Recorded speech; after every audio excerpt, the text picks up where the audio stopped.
Alors cette conférence Lève-toi et marque, deuxième édition, elle est cette année consacrée aux jeunes, aux millennials comme on dit, aux générations Y et Z. Et l'idée c'est d'essayer de connecter les établissements d'enseignement supérieur pour lesquels notre agence travaille avec les réalités, les aspirations et les valeurs de la jeunesse d'aujourd'hui. Le message de la journée, c'est que pour parler aux jeunes, pour toucher les jeunes, il faut les comprendre, il faut s'intéresser à eux, il faut se connecter à leur réalité et qu'il faut parler avec son cœur aussi, parce qu'aujourd'hui on est dans une ère de l'émotionnel.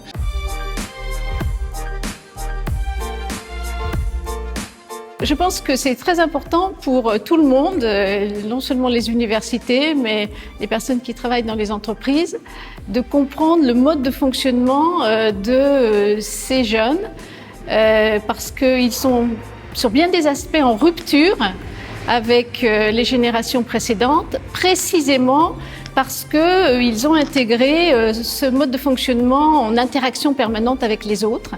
Aujourd'hui, les consommateurs, les nouveaux consommateurs sont les jeunes. Ils ont un pouvoir d'achat que nous, on n'avait pas quand on avait leur âge. Et aujourd'hui, comme ce sont des clients comme les autres, ils ont de véritables attentes. Donc c'est important pour ces métiers d'apprendre comment à leur parler pour pouvoir justement obtenir leur confiance. La question c'est, est-ce que vous êtes en phase avec votre cible? Est-ce que vous êtes au même plan intellectuel et émotionnel que les gens que vous essayez de séduire tous les jours? Aujourd'hui, j'ai choisi de vous présenter un extrait de Futur à travers 3 tendances. La première s'appelle Identité plurielle. Elle touche sur la façon dont on envisage l'identité aujourd'hui, de façon beaucoup plus multifacette. La deuxième tendance s'appelle Surfer le multivers et elle interroge le rôle des nouvelles technologies dans la façon d'augmenter la réalité, d'augmenter notre quotidien. Et enfin, la troisième des thématiques dont j'ai choisi de parler, c'est la quête d'hyper-vérité dans un monde où cette notion semble être un peu remise en question au quotidien. Pour nous, c'est une des valeurs très importantes dans la société dans les années à venir.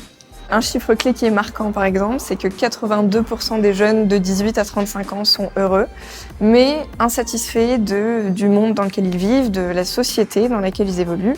Je pense que les universités ont vraiment un rôle d'ouvrir tous ces jeunes à tout ce qui existe au-delà des modèles classiques de travail, d'organisation dans la vie, de vraiment leur montrer tout un tas de modèles pour qu'ils puissent trouver le sens à leur vie et choisir la voie qui leur correspond. J'ai trouvé l'événement d'une extrêmement bonne qualité. Les intervenants étaient vraiment connaisseurs de leur sujet.